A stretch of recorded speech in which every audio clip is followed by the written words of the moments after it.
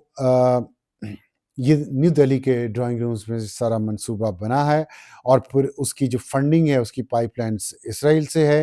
اور وہی اس سارے کیوس کا، کڑماس کا، اس میس کا وہ آرکیٹیکٹ وہ ہے۔ اور اس کے بعد انہوں نے یہ اس لیے ڈیزائن کیا کہ پاکستان کو مسلسل بلیڈ کیا جائے، اور یہ ہمارے پاس اس کا ثبوت آ چکا ہے، اور اس پہ جتنے پیسے لگے ہیں وہ بھی ہمیں سب پتہ چل گئے ہیں، اور ہم اس کو ہم کسی جگہ پیش کریں گے۔ وہ کہاں پیش کریں گے، کب پیش کریں گے، اس کے بارے میں ابھی کچھ نہیں کہا گیا، اور پاکستان اس کے بعد کرے گا کیا، یہ بھی ابھی تک نہیں بتایا گیا۔ اب میں آپ کو اس میں یہ تھوڑا سا چیزوں کو اگر آپ کھول کے دیکھیں تو ہوا یہ ہے، جیسے میں نے آپ کو کہا کہ ظاہر ہے یہ آفیشیل سورسز کہہ رہے ہیں کہ را ہے، موساد ہے، اور میں ساتھ یہ کہہ رہا ہوں کہ امریکہ اور CIA بھی اس کے پیچھے ہیں۔ اس کی وجہ یہ ہے کہ جو ایران کے اوپر حملے کی کوشش ہو رہی ہے پچھلے کئی مہینوں سے دوبارہ، اس میں پاکستان ایک رکاوٹ ہے۔ پاکستان بڑے اچھی ڈپلومیسی پاکستان نے کی ہے، اور اس کے ذریعے ابھی تک کوشش پاکستان کی بھی، ترکیہ کی بھی، سعودی عرب بھی، UAE بھی، اور قطر بھی، سارے ممالک اس میں شامل ہیں۔ لیکن پاکستان کی اہمیت اس لیے کہ پاکستان کا بارڈر بالکل ایران کے ساتھ ہے، اور جو اس وقت بلوچستان ہے وہ اس لیے بہت اہم ہے کہ میں نے اپنے ویلاگز میں پہلے بھی کئی دفعہ یہ بات کر چکا ہوں کہ بلوچستان کو پاکستان سے علیحدہ کرنے کی ایک منظم اور باقاعدہ پلاننگ کے تحت ایک کوشش ہو رہی ہے، جو پچھلے کئی سالوں سے چل رہی ہے، اور اب آ کے اس میں تیزی آئی ہے، اور یہ تیزی ابھی رہے گی آنے والے دنوں میں، آپ دیکھیں گے۔ اور اس کی وجہ یہ ہے کہ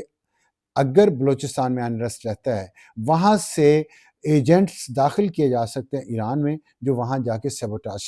کریں گے، اور وہ ڈسرپٹ کریں گے ایران کے سسٹم کو، اور ایران کا جتنا بھی وہاں کا جو گورنمنٹ کا سیٹ اپ ہے اس کو۔ اس لیے یہ دو اس کے مقاصد تھے، ایک تو یہ کہ ایران فوکس ہے، اور بلوچستان اس میں ایک کی، آپ سمجھ لیں کی جو پولیٹیکل لوکیشن پہ بیٹھا ہوا ہے، جہاں سے ایران کے اندر یہ گڑبڑ ہو سکتی ہے۔ دوسرا یہ ہے جو میرے سورسز کے مطابق کہ پاکستان پہ دباؤ ڈالنے کی کوشش ہوئی ہے اور ہو رہی ہے مسلسل ایران کے مسئلے پہ، کیونکہ پاکستان نہیں چاہتا کہ یہاں اس خطے میں بے امنی ہو، یا اس خطے میں عدم استحکام آئے، اس لیے پاکستان کوشش کر رہا ہے کہ جنگ نہ ہو۔ اور اس میں کچھ ممالک ایسے ہیں جن کو اس بات سے مسئلہ ہے، اور وہ بلوچستان میں جو کچھ ہوا ہے، جو ابھی آدھی ٹریل تو دی ہے آفیشیل سورسز نے، ایک اس میں نے ایڈ کیا کہ را، موساد اور CIA، ان کی یہ کوشش ہے کہ بلوچستان میں انریسٹ رہے گا، یا ایسے جنگ جاری رہے گی تو پاکستان دباؤ میں آئے گا، اور اس سے پھر پاکستان سے کچھ ایسی باتیں منوائی جا سکتی ہیں جو پاکستان نہیں ماننا چاہتا۔ تو بڑی ہی کمپلیکیٹڈ سچویشن ہے، اس کو کیسے ہینڈل کرنا میں اس پہ آتا ہوں۔ اور اس کا ثبوت یہ ہے کہ ایک ثبوت جو آیا ہے وہ ٹائمز آف اسرائیل میں 31 جنوری 2026 کو انہوں نے خبر دی ہے، اور انہوں نے اس پوائنٹ آف ویو سے دی ہے جو بلوچ لبریشن آرمی کا point of view, Majeed brigade کا جو پوائنٹ آف ویو، اور اس کے مطابق انہوں نے یہ کہا ہے کہ وہاں پہ انہوں نے حملہ کر کے انہوں نے سیکورٹی فورسز کے لوگ مار دیے، لیکن جو دہشت گردوں کا نقصان ہوا ہے وہ اس پہ بات نہیں کر رہا۔ اور انہوں نے یہ کہا ہے کہ پریشر پوائنٹ ہے، بلوچستان پریشر پوائنٹ ہے، اور اس کو ہمیں پریشر، اسرائیل کو انہوں نے کہا ہے کہ ہمیں پریشر پوائنٹ ہی کے طور پہ اس کو ڈیل کرنا چاہیے۔ یہ جغرافیکلی ایسی جگہ پہ موجود ہے کہ جو ری میپنگ ہو رہی ہے ریجن کی۔ اب آپ دیکھیں ری میپنگ کا جو انہوں نے یوز کیا نا، اسرائیل کی کوشش ہے کہ ایران پہ اب حملہ ہو تو ایران ٹوٹے، اور ایران ایک جس سے اس وقت ایک خطہ ہے وہ ایک خطہ نہ رہے۔ تو اگر وہ ٹوٹے گا تو ایران کا جو بلوچستان کا حصہ ہے وہ ظاہر ہے اس کو الگ کرنا چاہتے ہیں، تو آٹومیٹکلی پریشر پاکستان کے بلوچستان پہ بھی پڑے گا۔ تو یہ اس میں ٹائمز آف اسرائیل نے کہا ہے کہ بلوچستان پہ فوکس مزید زیادہ کرنا چاہیے اسرائیل کو، جتنا کیا ہوا ہے اس سے بھی زیادہ، کیونکہ یہ جغرافیکلی بہت امپورٹنٹ ہے۔ پورٹس اور پائپ لائنز کا جتنا بھی نیٹ ورک ہے تجارت کا اور انرجی کا، وہ یہاں سے گزرتا ہے۔ گوادر کی وہ بات کر رہے ہیں اور مکران کوسٹ پوری کی بات کر رہے ہیں کہ یہ بہت امپورٹنٹ خطہ ہے اور ماؤتھ آف گلف پہ ہے، پرشین گلف پہ، تو اس لیے نہ صرف ایران بلکہ عرب ممالک اور جتنے گلف کنٹریز ہیں ان پہ پریشر ڈالنے کے لیے، یہ اگر یہ عدم استحکام اس خطے میں رہے گا، اور اگر آزاد نہ بھی ہوا تو کم از کم عدم استحکام رہے تو پاکستان فائدہ نہیں اٹھا سکتا، اور فائدہ وہ لوگ اٹھائیں گے جو ایران کو، پاکستان کو یا اس ریجن کو نقصان پہنچانا چاہتے ہیں۔ اور اس میں تو اسٹریٹجک پریشر پوائنٹ انہوں نے اس کو کہا ہے، اور پھر ساتھ انہوں نے جو انسرجنسی جو یہاں پہ اس وقت دہشت گردی چل رہی ہے اس کا انالیسس کرتے ہوئے انہوں نے کہا ہے کہ پاکستان کی ملٹری اس پہ کوشش بہت کر رہی ہے، لیکن یہ کانفلکٹ وہ ابھی تک ریزالو نہیں کر سکے۔ میں اس پہ بات کروں گا کہ پچھلے 20 سال میں ہم اس کانفلکٹ کو ریزالو نہیں کر سکے، تو اس سے آپ، اور پھر ایک اور اس میں اہم بات ہے، ایک تو میں نے ٹائمز آف اسرائیل کی ایگزامپل دی، دوسرا یہ کہ انٹرنیشنل ایک ریسرچ پروجیکٹس ہیں بہت سارے چل رہے ہیں، مثلا اس میں ایک ہے Middle East media research institute MEMRI, اور یہ ایک اسرائیل کے جو جاسوسی کا ادارہ ہے ان کا موساد، ان کا انٹیلیجنس آفیسر تھا، اس نے اس سے لنکڈ ہے، اور بلوچستان اسٹوڈنٹس پروجیکٹ کے نام پہ جو جون 2025 میں لانچ کیا گیا، پچھلے سال، ابھی 6-7 مہینے ہوئے ہیں، اس سے آپ اندازہ لگا سکتے ہیں کہ پچھلے کچھ عرصے سے دباؤ بڑھانے کے لیے اور نیریٹو بلڈ کرنے کے لیے کیا ہو رہا ہے۔ تو یہ پروجیکٹس جو ہیں وہ اس لیے ہیں کہ جو یہاں پہ پاکستان کے جو بلوچ لوگ ہیں، بلوچ بچے ہیں، ینگسٹرز ہیں، ان کا ذہن سازی کی جائے، ان کے ذہن میں یہ بھرا جائے کہ پاکستان اور پنجاب ان کو لوٹ کے کھا گیا ہے، اور پھر ان کے ذریعے دہشت گردی کروائی، جیسے کہ آپ دیکھ رہے ہوں گے جو دہشت گرد مارے گئے ان میں نوجوان بھی ہیں، خواتین بھی ہیں جو بالکل بلوچ کلچر کے خلاف ہے، کہ سب ذہن سازی ہوئی ہے۔ اور اس کے ساتھ جو ایک بہت اہم چیز ہے وہ یہ ہے کہ جو ٹارگٹ ہے اور ڈکلیئرڈ ٹارگٹ، اب تو کوئی چھپی بات رہ بھی نہیں گئی کہ گوادر پورٹ اور جو سی پیک ہے وہ ایک ڈکلیئرڈ ٹارگٹ ہے، اور اس کو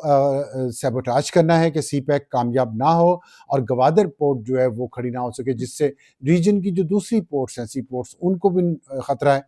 کہ ان کی ترقی اس طرح نہیں رہے گی جس طرح اب ہے، اور گوادر کے بننے سے ٹف کمپٹیشن ملے گا، بہتر جگہ ملے گی، بہتر جگہ پہ موجود ہے، ڈیپ سی پورٹ ہے، اور ساتھ اس کے ظاہر ہے جگہ بے تحاشا ہے۔ تو یہ وہ معاملات ہیں، اور اس میں چین نے کوشش کی کہ وہ بی ایل اے سے ڈائریکٹ بات چیت کرے، اور لیکن وہ بات چیت ڈائریکٹ کرنے کے باوجود کہ اس پہ ظاہر پاکستان بہت خوش تو نہیں ہوگا، لیکن اس کے باوجود بی ایل اے نے اپنا جو ٹارگٹ ہے، اور ظاہر ہے اس کو ٹارگٹ دیا گیا ہے، اور وہ ہے را کا، موساد کا اور سی آئی اے کا، کہ آپ نے یہ سی پیک کو نقصان پہنچانا ہے، گوادر پورٹ آپ نے اسٹیبلائز نہیں ہونے دینی۔ اس لیے آپ دیکھیں جو 12 جگہوں پہ حملے ہوئے، اس میں گوادر بہت بڑا ٹارگٹ تھا، پسری ٹارگٹ تھا، پسری بھی بندرگاہ ہے۔ تو یہ سارا اس لیے ہو رہا ہے کہ جو فرکشن ہے اس علاقے میں، اس ریجن میں، جس میں چین ہے، جس میں گلف کنٹریز ہیں، عرب کنٹریز ہیں، پرشین گلف، ایران ہے، چائنا ہے، تو یہ، اور جیسے میں نے آپ کو بتایا کہ پورٹ پائپ لائنز کا یہ ایک بالکل نرو سینٹر ہے، تو اس کو فرکشن یہاں پہ کریٹ کرنا اسرائیل کا یہ مقاصد میں سے ہے ڈکلیئرڈ۔ تو اس کے ساتھ اب ایک چیز یہ ہوئی ہے کہ میں نے امریکہ کا میں نے آپ کو تھوڑا ذکر کرنا تھا کہ امریکہ نے کیا کیا ہے۔ امریکہ نے یہ کیا ہے کہ جو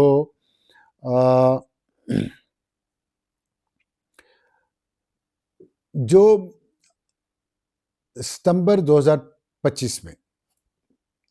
4 مہینے پہلے پاکستان اور چین نے ایک مشترکہ قرارداد پیش کی یونائٹڈ نیشن سیکیورٹی کونسل میں، اور اس میں انہوں نے کہا کہ جو بی ایل اے ہے، بلوچ لبریشن آرمی اور مجید بریگیڈ، ان کو دہشت گرد گروپ ڈکلیئر کیا جائے اقوام متحدہ کی طرف سے۔ اب اس میں یہ ہوا ہے کہ یو ایس، امریکہ، برطانیہ اور فرانس، تینوں نے اس قرارداد کی مخالفت کی، تینوں ویٹو پاورز ہیں اور تینوں نے مخالفت کی۔ اس سے آپ اندازہ لگا سکتے ہیں کہ اتنے بڑے دہشت گرد ابھی جو کچھ ہو رہا ہے پوری دنیا دیکھ رہی ہے یہ، اور پوری دنیا کو پتہ ہے کہ یہ دہشت گرد ہیں، بچوں کو مار رہے ہیں، عورتوں کو مار رہے ہیں، اور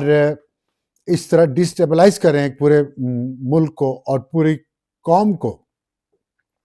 امریکہ، برطانیہ اور فرانس نے روکا ان کو کہ ان کو دہشت گرد ڈکلیئر نہیں کرنا، اور یہ اس وقت ہوا ہے جب پاکستان کے ان سے تعلقات بہت اچھے ہیں۔ اب آپ اس کو اگر اس تناظر میں دیکھیں کہ جو ایپسٹین گینگ ہے اور اس کا جو پورا نیٹ ورک ہے وہ کس طرح کام کرتا ہے کہ وہ نہیں چاہتے کہ کسی طریقے سے یہ اس سے بڑی دہشت گردی کوئی ہو سکتی جتنی یہ بی ایل اے والے کر رہے ہیں، لیکن ان کو دہشت گرد گروپ وہ ڈکلیئر نہیں کر رہے۔ اس کے بجائے یہ ہے کہ ان کے بہت سارے لوگ لیڈرشپ جو ہے وہ اور ان کی جائیدادیں اور پیسہ اور خاندان دوسرے ممالک میں ہیں، یا مغربی ممالک میں ہیں، یا مغربی ممالک کے قریب جو ممالک ہیں ایشیا کے، مڈل ایسٹ کے، وہاں پہ موجود ہیں وہ، اور ان کو پورا تحفظ ملتا ہے، ان کو سپورٹ ملتی ہے، ان کو پیسہ ملتا ہے۔ اور اس میں ایک میں نام لے بھی سکتا ہوں، براہم داغ بھگٹی ہیں جو سوئٹزرلینڈ میں رہتے ہیں، اور حرب یار مری میرا خیال ہے لندن میں رہتے ہیں۔ تو ان سب کو کہاں سے پیسہ جا رہا ہے؟ یہ پاکستان کے جو فیصلہ ساز ہیں ان کو پتہ ہے کہ ان کو پیسہ کہاں سے جا رہا ہے، لیکن جو میں نے آپ کو کہا کہ جو ڈپلومیسی ہوتی ہے وہ بلیک اینڈ وائٹ نہیں ہوتی، اس میں بہت ساری چیزیں، بہت سارے ہمارے مفادات ہوتے ہیں، ان مفادات کو بچانے کے لیے کچھ مفادات کو اگنور کرنا پڑتا ہے۔ تو یہ ایک بہت اہم بات تھی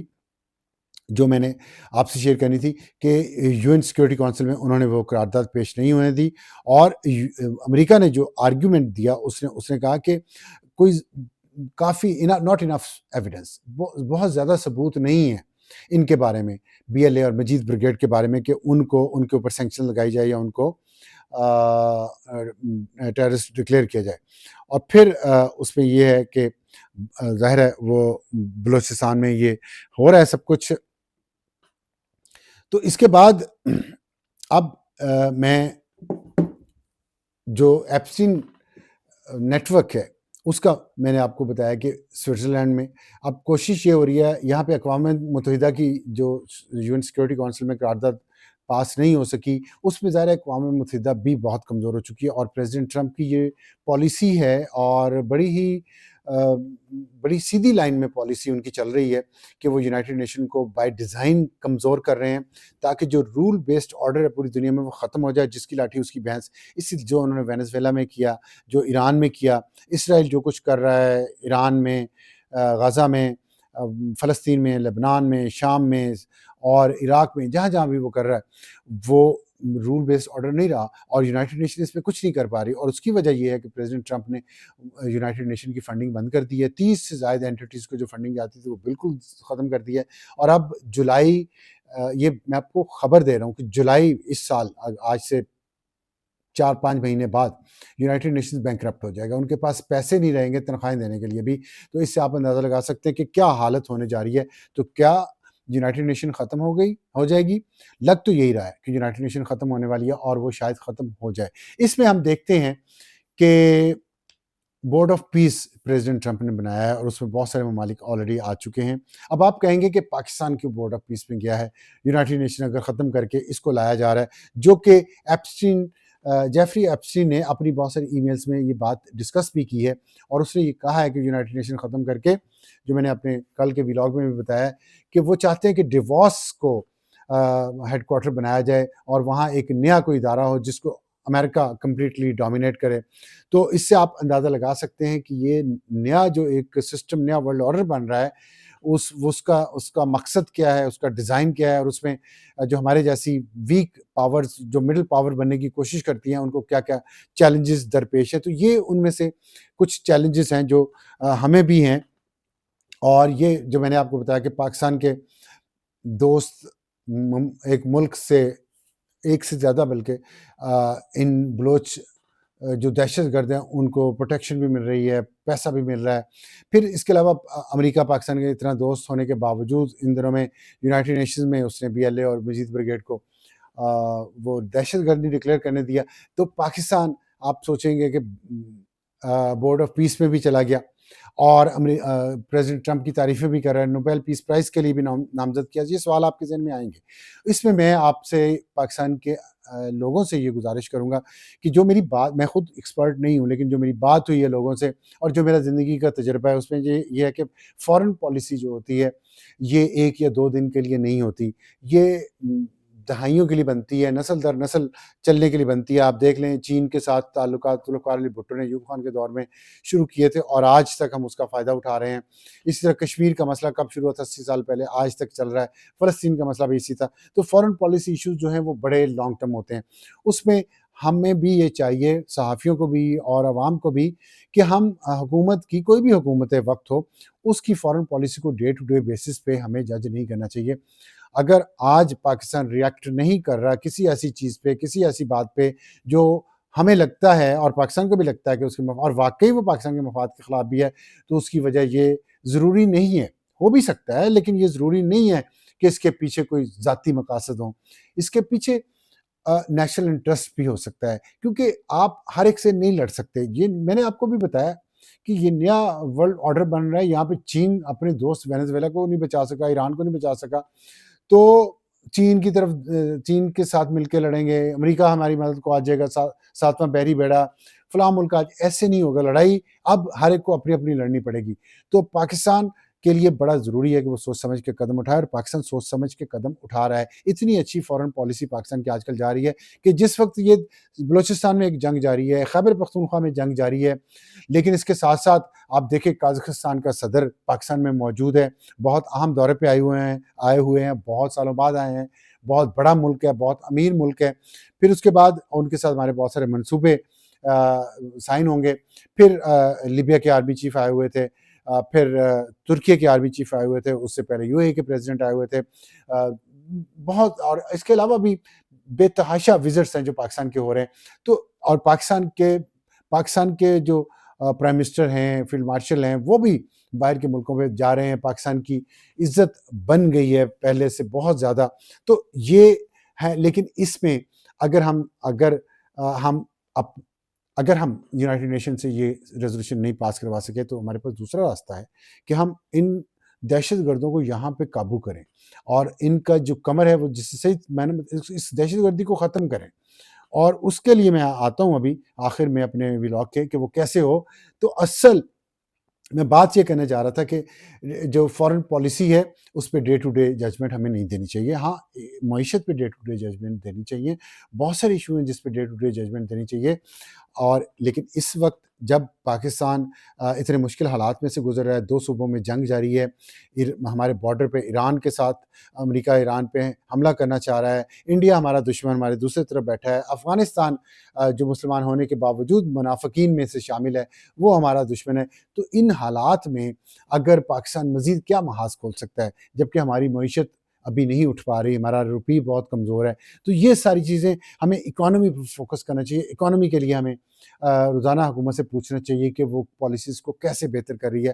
لیکن اس کے ساتھ ساتھ ہمیں یہ بھی یاد رکھنا چاہیے کہ اس دہشت گردی کی جنگ میں انڈیا کے ساتھ جو جنگ ہوئی ہے، ہماری فوج کے جوان جو قربانیاں دے رہے ہیں، سیکورٹی فورسز کے جوان، ایف سی کے جوان، پولیس کے جوان، یہ اور سویلینز بھی اس میں بہت سارے شامل ہیں، یہ قربانیاں ہمیں ان کا مذاق نہیں اڑانا چاہیے۔ یہ یہاں پاکستان، جو آدھا پاکستان جو پرامن ہے،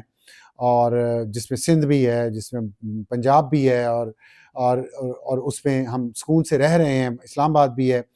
کشمیر بھی ہے، تو گلگت بلتستان، تو اس میں رہنے والے لوگوں کو یہ نہیں بھولنا چاہیے کہ اگر اس جگہ سکون ہے تو، اور جو لڑ رہے ہیں روزانہ، آپ دیکھیں 17 سیکورٹی کے جوان، 33 شہری شہید ہوئے ہیں 3 دن میں بلوچستان میں، کیا وہ ماؤں کے بچے نہیں ہیں؟ ان کا دل نہیں کرتا کہ وہ ہماری طرح گرم کمرے میں بیٹھے ہیں اور ٹھنڈے کمرے میں بیٹھے گرمیوں میں؟ تو ان کو ہمیں سپورٹ کرنا پڑے گا اس وقت غیر مشروط طور پہ۔ جو حالات میں آپ کو بتا رہا ہوں کہ بلوچستان کو پاکستان سے علیحدہ کرنے کی کوشش ہو رہی ہے، اس میں را ہے، موساد ہے، سی آئی اے ہے، انڈیا، اسرائیل، امریکہ، یہ آپ کو سیاسی چینل سے یہ بات نہیں پتہ، سرکاری چینل سے یہ بات نہیں پتہ کہی جائے گی امریکہ کے بارے میں۔ میں آپ کو، میرا دل کر رہا ہے، میں اس لیے یہ بات آپ سے شیئر کر رہا ہوں۔ مجھ پہ بھی پریشر ہے، آئے گا بھی، پہلے بھی آتا رہا ہے، لیکن کچھ باتیں ہیں جو قوم کو سمجھنی چاہیے، اور اس کے لیے انہیں سچ بتانا بہت ضروری ہے۔ یہ ان لوگوں کو سمجھ نہیں آتی جو مجھ پہ پریشر ڈالتے ہیں کہ قوم کو جب تک سچ نہیں پتہ چلے گا، آپ ان کو کنونس نہیں کر سکتے۔ تو میں یہ قوم کو سچ بتانا چاہتا ہوں کہ ہم سب سے ابھی نہیں لڑ سکتے، بہت سارے دشمن ہیں، ہم ویکر پاور سے ایک مڈل پاور کی طرف جانا چاہ رہے ہیں۔ جب آپ کا اسٹیٹس بڑھنا شروع ہوتا ہے تو آپ کو چیلنجز بھی بڑھتے ہیں۔ The higher you fly the stronger are the winds, جتنا آپ اونچا اڑیں گے آگے سے اتنی ہی سختی آئے گی ہوا کی، اور آپ کے دشمن بھی بہت پیدا ہو جائیں گے، آپ کے یار آپ کے دشمن بن جاتے ہیں۔ آپ کے پاس تھوڑا پیسہ ہے، تھوڑی آپ ترقی کریں تو پاکستان کی طاقت جو ہے وہ لوگ اس سے اب حسد بھی کرتے ہیں۔ ہمیں پیسہ نہیں ہے، ہمارے پاس پیسہ ہم نے کمانا ہے، تو اس میں ظاہر ہے جو لوگ ہمارے ساتھ حسد کر رہے ہیں ہمیں ان کی باتوں میں نہیں آنا چاہیے، اور اس وقت جب فوج لڑ رہی ہو ہمیں اس کے اوپر اس طرح تنقید نہیں، آپ ان کی پالیسیز پہ بات کریں گے، ابھی بھی کروں گا، میں آپ کو جو حل بتاؤں گا اس میں پالیسی چینج کرنے کی میں بات کروں گا، لیکن جو لڑنے والے ہیں جو لڑ رہے ہیں وہ تو ایک ایک انچ ہمارا بچا رہے ہیں۔ آپ سوچیں کیا کل بلوچستان میں اگر یہ سارے دہشت گرد ان 12 جگہوں پہ قبضہ کر لیتے خدا نہ خواستہ، تو کیا میں نے اور آپ نے جا کے لڑنا تھا؟ یہی فوج نے وہاں اسی وقت لڑنا شروع ہوئے نا۔ تو پھر انڈیا کے ساتھ جو اس دن اس مئی میں ہماری جنگ ہوئی ہے، میں اور آپ تو گھروں میں بیٹھے تھے، لڑ تو ہماری ایئر فورس رہی تھی، لڑ تو ہمارے فوجی رہے تھے، لڑ تو ہماری نیوی رہی تھی۔ تو پولیس اور یہ جو ان کی ہمیں جب لڑ رہے ہوں تو ہمیں ان کا احترام کرنا چاہیے، ان سے پیار کرنا چاہیے، اور جب یہ ہمارے معاملات میں دخل اندازی کریں، سیاست ہے، صحافت ہے، عدالت ہے، تجارت ہے، ہم اس پہ پالیسیز پہ تنقید کرتے ہیں، کریں گے، لیکن اس وقت تو حالت جنگ میں تو ٹانگیں نہ کھینچیں۔ تو روزانہ غداری کا فتویٰ لگا دینا، روزانہ بکاؤ مال کہہ دینا، اس وقت جو اس طرح کی کمپلیکیٹڈ سچویشن ہے انٹرنیشنل جیو پالیٹکس کی، جس میں اتنے ساری فورسز کام کر رہی ہیں، ایک ایسے آرڈر میں جہاں کوئی آرڈر ہی نہیں رہ گیا، ساری دنیا اس وقت ایک عجیب و غریب بے یقینی کی کیفیت میں ہے۔ اقوام متحدہ تقریباً ختم ہو چکی ہے، امریکہ سنگل سپر پاور بنا ہوا ہے، نہ چائنا اس کو چیلنج کر پا رہا ہے، نہ رشیا کر پا رہا ہے۔ ہم کس کھیت کی مولی ہیں کہ ہم انڈیا سے بھی لڑیں، افغانستان سے بھی لڑیں، دہشت گردوں سے بھی لڑیں، اور پھر امریکہ سے بھی لڑ جائیں، پیسے ہمارے پاس ہیں نہیں، اور معیشت ہماری ترقی نہیں کرے۔ تو یہ چیزیں سوچیں، اور میں پی ٹی آئی اور ان کے سپورٹرز کو خاص طور پہ یہ کہوں گا کہ آپ بھی یہ سوچیں کہ اس وقت آپ کو یہ فیصلہ کرنا ہے کہ آپ نے جنگ کے دوران ہماری جو جنگ لڑ رہے ہیں سپاہی، ان کا ساتھ دینا ہے اس جنگ میں ساتھ دیں۔ باقی آپ ان کے جو کچھ لوگ جو کوسچنیبل ایکٹس کرتے ہیں، آپ ان کے اوپر تنقید کریں، لیکن یہ جنگ تو ختم ہونے دیں، اور اس کے بعد پھر آپ کریں۔ تو یہ جو سوچ ہے کہ خان نہیں تو پاکستان نہیں، تو خدا نہ خواستہ سچویشن جو میں نے آپ کو بتائی ہے بڑی ہی کمپلیکیٹڈ، بڑی کمپلیکس، اور بڑی ہی چیلنجنگ اور خطرناک ہے۔ اس میں پاکستان رہے گا تو اپنی لڑائیاں ہم لڑ رہیں گے سیاست کی، اور دوسری اگر خدا نہ خواستہ پاکستان کو نقصان پہنچا تو پھر کیا کریں گے آپ؟ پھر آپ یہی کہیں گے کہ یہ نہیں ہوا تو وہ نہیں ہوا، اس نے کر دیا تو اس نے کر دیا۔ آج تک فیصلہ ہو سکا ہے کہ مشرقی پاکستان بنگلہ دیش بن گیا تھا، اس پہ کس کا کتنا قصور تھا؟ ہوا فیصلہ؟ نہیں ہوا نا۔ یہ زندگی ایسی چلتی ہے، انسان اور قومیں ایسے ہی چلتی ہیں، اس لیے ان کچھ چیزوں کا فیصلہ نہیں ہو پاتا، اس کا انتظار کرنا پڑتا ہے۔ بہتری سے بہتری کی طرف اگر ہم لے کے جائیں گے تو ایک وقت آئے گا جب یہاں پہ جمہوریت بھی ہوگی، یہاں ٹرانسپیرنسی بھی ہوگی، کرپشن فری ملک بھی ہوگا، ہم ترقی بھی کر جائیں گے، لیکن one step at a time. تو یہ میں نے ایک بات کرنی تھی، اور حل کی طرف بڑھتے ہیں۔ حل جو میں نے کچھ انڈیپینڈنٹ سورسز سے بات کی ہے ان کے مطابق، دیکھیں 20 سال ہو گئے ہیں بلوچستان کی اگر بات کریں ہم، تو 20 سال ہو گئے ہیں، 20-21 سال اس دہشت گردی کو جاری ہوئے، اور اس کے ساتھ ہم جنگ کر رہے ہیں۔ ہم اب تک اس پہ کمپلیٹلی قابو کیوں نہیں پا سکے؟ بلکہ اب تو بہت بڑھ گیا ہے نا۔ تو یہ سوچنا پڑے گا، اور جب تک ہم اس کو مانیں گے نہیں کہ ہم قابو نہیں پا سکے، تب تک نہ ہم سوچ پائیں گے، نہ ہم اس کو بہتر کر سکیں گے۔ اپنی اسٹریٹجی کو بہتر کرنے کے لیے اسٹریٹجی بہت ضروری ہے کہ میں آپ کو کچھ مسائل بلوچستان کے جو ہیں وہ بتا دوں کہ وہاں پہ 14% ایریا ہے صوبے کا جو کہ پولیس کے انڈر آتا ہے، یعنی کہ وہ سیٹلڈ ایریا، صحیح جیسے ہمارے ہیں پنجاب میں ہے، اسلام آباد میں ہے، سندھ میں ہے، خیبر پختونخوا میں، صرف 14%۔ باقی جو اس کا 86% ایریا ہے وہ بس سمجھے قبائلی ہے، قبائلی حساب کتاب ہے، اور وہ ہے فرنٹیئر کور کے فرنٹیئر کور وہاں پہ ہے 1 لاکھ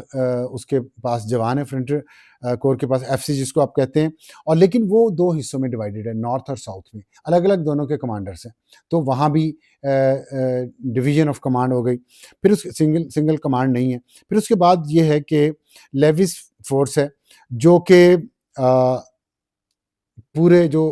80% ایریا ہے بلوچستان کا اس میں جو سیکورٹی کی ذمہ داری ہے وہ لیویز کے پاس ہے جس کو پولیس میں مرج کر دیا گیا اور اس کو پولیس بنا دیا گیا. لیکن ابھی ریسنٹلی ہوا ہے کچھ ہفتے پہلے ہی ہوا ہے. اس کو ٹائم لگے گا کہ وہ باقاعدہ طور پہ اپنا وہ کام صحیح طرح پولیس کی طرح کر سکیں اور امن و امان کو وہ بحال کریں. اس کے بعد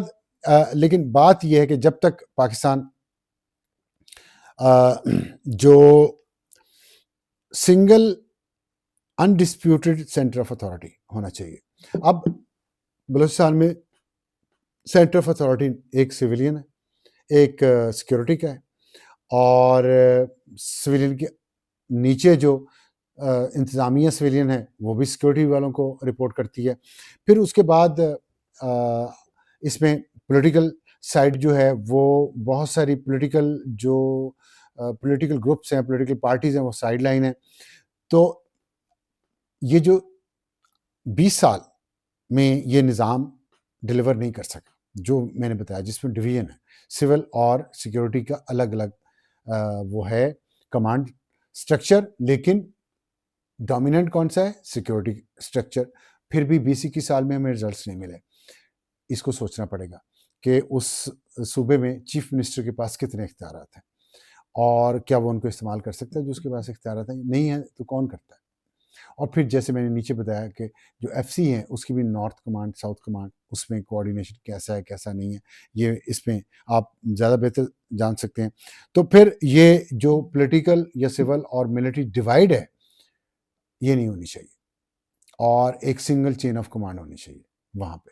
بلوچستان میں اور وہ پولیٹیکل اور سول ہونی چاہیے کیونکہ نہیں ہے پولیٹیکل سول کمانڈ کی اتھارٹی تو ہم نے 20-21 سال میں اچیو نہیں کر سکے. ٹارگٹ بہت ٹائم ہوتا ہے کر لیتے تو پھر ہم کہہ سکتے تھے کہ جی ہو گیا. تو یہ سب سے پہلے سوچنا پڑے گا. پھر اس کے بعد یہ ہے کہ جو بلوچ پاپولیشن ہے وہ اس میں اب دیکھیں جو ہیراف 2 ابھی شروع ہوا تھا یہ دہشت گردی کا واقعات ہفتے کو یا اتوار کو ہوا اس میں وہ سریاب روڈ کوئٹہ سے شروع ہوا. وہاں پہ بلوچ لوگوں کی میجورٹی وہاں رہتے ہیں اور دائرہ اندر سے ان کو فیسیلیٹیٹ کیا جاتا ہے اور کچھ ہمدردیاں ہیں کچھ لوگوں کی ان کے ساتھ دہشت گردوں کے ساتھ. تو کیوں ہیں اور یہ بیانیہ ہے یہ وہ باتیں ہیں کہ ہم ان کو کنونس نہیں کر سکے ابھی تک. ان کی کوئی ریزینٹمنٹس ہیں اور وہ روٹڈ ہیں بیانیہ بھی اور ریزینٹمنٹ بھی اور ان کے کام نہ ہونا بھی جو میں نے آپ کو بھی اس میں بہت ساری وجوہات ہیں. کرپشن بہت بڑی وجہ ہے. سب مال بناتے ہیں وہاں پہ چاہے کسی بھی سائڈ پہ ہو سویلین سائڈ پہ ہو یا نان سویلین سائڈ پہ ہو. اور پھر تو لیکن جو سنگل چین آف کمانڈ نہیں ہے تو ذمہ داری شفٹ ہوتی رہتی ہے. جہاں فیلئر ہوگا تم نے نہیں کیا تم نے کیا تم نے نہیں کیا تم نے نہیں کیا. یہ ہیومن نیچر ہے اور اس میں ہمیں آئنسٹائن ہونے کی ضرورت نہیں ہے یہ جاننے کے لیے کہ سنگل چین آف کمانڈ نہ ہو تو بک ڈزنٹ اسٹاپ اینی ویئر. تو اس کے بعد اور پھر جو میسیجنگ پاکستان کو ملی ہے بلوچستان میں یہ دہشت گردوں کی کارروائیاں کر کے وہ میسیجنگ پاکستان کو ڈی کوڈ کرنی چاہیے. اور اس میں سمجھتا ہوں کہ را اور موساد تو ہے امریکہ بھی ہے. اور میرا خیال ہے کہ بہت اچھا ایک کام ہوا ہے جو ایک CNN کے ایک رپورٹ میں نے دیکھی ہے رات کو اور اس میں لے کے گئے ہیں وہاں خیبر پختونخوا میں لے کے گئے ہیں اور وہاں انہوں نے بتایا کہ انسرجنسی کیسے ہو رہی ہے. امریکن جو ویپن چھوڑ کے گئے تھے جو میں آپ کو بتا رہا ہوں نا یہ ایپسٹین جو نیٹ ورک ہے دیکھیں ویپن چھوڑ کے گئے $40 ملین ہر ہفتے طالبان حکومت کو امریکہ دے رہا ہے. تو اور وہ پھر اس سب پیسے سے اور ان ہتھیاروں سے دہشت گردی ہو رہی ہے خیبر پختونخوا میں بھی اور بلوچستان میں بھی. یہ اتفاق نہیں ہے. اور پھر ابھی جو سپورٹ ہے پیچھے اسرائیل کی اور اسرائیل کی پیچھے سپورٹ ہے امریکہ کی جو بلوچستان میں ابھی ہوا ہے اور جو ہو رہا ہے اور جس طرح اس کو اسٹریٹجک پریشر پوائنٹ بنا دیا گیا بلوچستان کو. تو یہ سب چیزیں جو ہیں یہ میسیجنگ ہے ہمیں اور ہمیں دیکھنا پڑے گا کہ ہم پہ دباؤ کیا ہے اور اس دباؤ کو ہم نے کیسے ہینڈل کرنا. اور وہ دباؤ تبھی ہینڈل ہوگا جب ہمارے اندر یونٹی ہوگی. اور وہیں پہ میں نے آ کے پی ٹی آئی اور اس کے سپورٹرز کی یہ بات کیا ہے کہ یہ وقت وہ ہے کہ جہاں کوئی بھی حکمران ہو ہمیں اس مشکل حالات میں سے نکلنا پڑے گا اکٹھے ہو کے. چوائسز جو میں آپ کسی کو کنونس نہیں کر رہا، میں صرف حقائق بتا رہا ہوں کہ اگر اکٹھے نہ ہوئے تو خدا نہ خواستہ اس ملک کو بہت نقصان پہنچے گا. اور پھر میں نے آپ کو بتایا، پھر آپ جس پہ مرضی الزام لگاتے رہیں، کوئی نہیں الزام نہ کوئی ایکسیپٹ کرے گا، نہ ثابت ہو سکے گا. خدا نہ خواستہ حادثہ ہو جائے گا. جیسے مشرقی پاکستان بنگلہ دیش بن گیا، آج تک فیصلہ نہیں ہم کر پائے. آدھے کہتے ہیں سول سائڈ کا قصور تھا، آدھے کہتے ہیں ملٹری سائڈ کا قصور تھا. اسی طرح خدا نہ خواستہ پھر تو اس سے بچنا چاہیے. بلوچستان پہ حملہ ہے، اس کو الگ کرنے کی پوری تیاری ہے، سازش ہو رہی ہے، جنگ ہو رہی ہے اس وقت. اس کے لیے ہمیں یونٹی ہونی چاہیے ہمارے اندر، اور سنگل چین آف کمانڈ ہونی چاہیے، اور وہ سویلین ہونی چاہیے. تو یہ ہے کہ وہ میسج جو ہے وہ ہمیں جو وہاں سے دیا گیا ہے اس کو ڈیکوڈ کر کے اس کا توڑ کرنا چاہیے. ہمیں لابنگ کرنی چاہیے، ہمیں میڈیا کو استعمال کرنا چاہیے، اور ہمیں اپنے اندر گھر کو ٹھیک کر کے ان دہشت گردوں کا علاج کرنا چاہیے صحیح طریقے سے. اور ساتھ اس کے بالکل بہت ضروری جو چیز ہے وہ جو بلوچ عوام ہیں ان کے دل جیتنے چاہیے. دل محبت سے جیتے جاتے ہیں، دل ان کے کام کر کے جیتے جاتے ہیں، دل کرپشن ختم کر کے جیتے جائیں گے. دل ان کے جتنا پیسہ وہاں جا رہا ہے، خواجہ آصف ڈیفنس منسٹر اس دن پارلیمنٹ میں بتا رہے تھے کہ 930 بلین روپے ہر سال جاتے ہیں بلوچستان کو. کدھر جاتا ہے؟ ہاں یہ سوال تو ہے نا، کدھر جاتا ہے وہ پیسہ؟ جب ایک طرف سویلین ہے، ایک طرف نان سویلین کمانڈ، دونوں چل رہی ہیں نیچے تک، اوپر سے لے کے نیچے تک، کدھر جاتا ہے پیسہ؟ لگ کیوں نہیں رہا؟ سیاستدان بھی کھا رہے ہیں، بیوروکریٹس بھی، چاہے وہ سول ہوں یا نان سول ہوں، سب کھا رہے ہیں. یہ تو ایسے تو پھر نہیں بلوچستان کے لوگوں کے دل جیتے جا سکتے نا. تو کرپشن کا chain of command, single chain of command,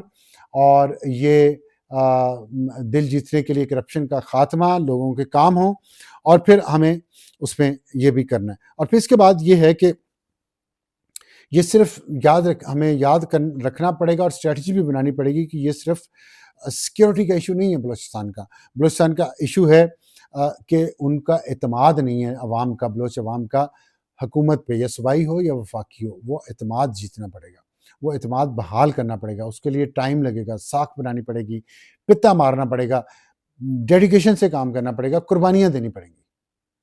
جو ہم فوج تو دے رہی ہے، لیکن جو سسٹم چلا رہے ہیں، سویلین ہوں یا نان سویلین، وہ اس ڈیڈیکیشن سے کام نہیں کر رہے، اس طرح سیکریفائس نہیں کر رہے. تو اور پھر ڈگنیٹی جو بلوچ لوگوں کی وہ بحال کرنی پڑے گی، سسٹم کی ڈگنیٹی بحال کرنی پڑے گی، حکومت کی ڈگنیٹی بحال کرنی گی. ریٹ بعد میں آئے گی، پہلے ڈگنیٹی آئے گی. اور وہ تبھی ہوگی جب آپ ایک کرپشن فری وہاں پہ حکومت کرنے والے لائیں گے. اور پھر اس کے بعد یہ ہے کہ ایک جو پاور سٹرکچر ہے وہ ٹوٹا پھوٹا، جیسے میں نے آپ کو بتایا، کہیں پہ لیویز ہے، کہیں پہ پولیس ہے، کہیں پہ ایف سی ہے، کہیں پہ فوج ہے، کہیں پہ سویلین سٹرکچر ہے، کہیں پہ سیکیورٹی سٹرکچر ہے. یہ ہاچ پاچ چل رہا ہے کام. اس کو جوڑنا پڑے گا، ٹھیک کرنا پڑے گا. اور پھر یہ ہے کہ جو لوکل پاپولیشن ہے اس کو یہ بات یہ بھی سچ ہے، اس کو پلیز تلخ نہ سمجھیے گا، لیکن یہ ہے سچ، اور اس کو حل کرنا پڑے گا کہ بلوچ کو بلوچستان کے اندر بھی اس کو ہم نے تھوڑا سائڈ لائن کیا ہوا ہے، مارجنلائز کیا ہوا ہے. اس کو مین سٹریم لے کے آئیں، اس کے اوپر اعتماد کریں، اس کو اعتماد دیں. اس کو لا رہے ہیں، بہت سارے جگہوں پہ آ بھی رہا، فوج میں بھی آ رہے ہیں ہم لوگ، لیکن مزید ان کو لانا پڑا. ابھی جو ہائرنگ کی ہے چیف منسٹر سرفراز بگٹی نے، اس میں انہوں نے انشور کیا ہے کہ ٹرانسپیرنسی ہو، میرٹ بیسڈ ہو، سب کچھ ہو. یہی کام اس کو اور مزید پھیلائیں ہر ڈسٹرکٹ لیول پہ لے کے، جس کی ابھی کمیٹیاں بن بھی گئی ہیں. تو یہ اس طرف ہم چلنا شروع ہو گئے، تو امید ہے یہ چلتا رہے گا. اور پھر یہ کہ ایک ایسا انوائرمنٹ، ورنہ یہ جو ان کو ہم کم تر درجے کا شہری سمجھیں گے، کنٹونمنٹ میں وہ انٹر نہیں ہو سکتے، تو وہ ظاہر ہے اس سے ایک ریزینٹمنٹ بڑھتی ہے. وہ اپنے آپ کو اپنے علاقے میں ہی اگر وہ دوسرے یا تیسرے درجے کا شہری سمجھیں گے تو اس سے بہت ریزینٹمنٹ بڑھتی ہے. عزت دینی پڑے گی، تو عزت دیں گے تو عزت لیں گے نا. تو یہ ہے میں نے جو آپ کو بتا دیا. اور پھر یہ ایک لیجیٹمیسی کی بات ہے، اور اس میں ضروری ہے کہ جو حکومت ہو اس کی لیجیٹمیسی ہو، اور وہ یہ نہ ہو کہ لوگ کہیں کہ جی یہ تو حکومت کرنے کے قابل ہی نہیں تھے، کس طرح آئے تھے. تو اس کے لیے ظاہر ہے اب اگلے انتخابات تک انتظار کرنا پڑے گا۔ یہ ہے، میں نے خلوص دل سے کچھ باتیں کی ہیں، اور میں نے اپنی حکومت کو بھی، فیصلہ سازوں کو بھی، ہائیبرڈ نظام کے چلانے والوں کو بھی کہا ہے، اور اپنی عوام کو بھی کہا ہے کہ اس ملک کے لیے جو حکمران طبقہ ہے وہ اپنے آپ کو بہتر کرے، اپنی پرفارمنس بہتر کرے، اپنی گورننس بہتر کرے، اور کرپشن ختم نہیں کر سکتے تو کم کرے، اور جو سسٹم فریگمنٹڈ ہے اس کو ٹھیک کریں، خاص طور پہ بلوچستان میں۔ اور عوام سے یہ ہے کہ ہمیں فورن پالیسی پہ ڈے ٹو ڈے جج نہیں بننا چاہیے، تھوڑا حوصلہ، تھوڑا انتظار، تھوڑا اعتماد اپنے لوگوں پہ، خاص طور پہ جب کہ ہم انڈیا سے جنگ جیتے ہیں، دہشت گردی کی خلاف جنگ جاری ہے، اور دنیا میں ہماری عزت بڑھی ہے، ہماری فورن پالیسی اچھی جا رہی ہے، تو تھوڑا اعتماد ہمیں کرنا پڑے گا۔ اور ساتھ یہ کہ یونٹی رکھیں۔ فوج کو اس وقت گالیاں دینا اور ان کے حوصلے پست کرنا، اس سے پاکستان کمزور ہوگا، طاقتور نہیں ہوگا۔ پاکستان کو طاقتور ہونے دیں، انشاءاللہ اپنے اپنے حقوق ایک دوسرے کے یہاں بیٹھ کے بات چیت سے حل کر لیں گے، اور اب ریئلائزیشن ہر لیول پہ ہے، یہ میں آپ کو بتا سکتا ہوں۔ لیکن کچھ ایسے لوگ ہیں جو کی پوزیشنز پہ بیٹھے ہوئے ہیں، ان کو اس وقت بہت زیادہ سیکریفائس تو نہیں کہنا چاہتا، ڈیڈیکیشن اور کمٹمنٹ ان کی زیادہ چاہیے۔ آج کے لیے اتنا ہی، خدا حافظ۔